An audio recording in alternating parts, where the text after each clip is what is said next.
خود اعتمادی ایک دلیل ہے جو دنیا کو بتاتی ہے کہ آپ کتنے قابل ہیں۔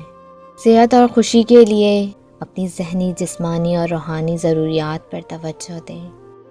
آپ اپنا خیال رکھ کر اچھی زندگی گزار سکتے ہیں۔ اپنی آواز کے بجائے اپنی دلیل کو بلند کیجیے۔ پھول بادل کے گرجنے سے نہیں، برسنے سے اگتے ہیں۔ اگر آپ ہر نصیحت سے گھبرا جاتے ہیں تو آپ خود کو ٹھیک نہیں کر سکتے۔ دوست وہ ہے جو تمہیں اس وقت پسند کرے جب تم کچھ بھی نہ ہو۔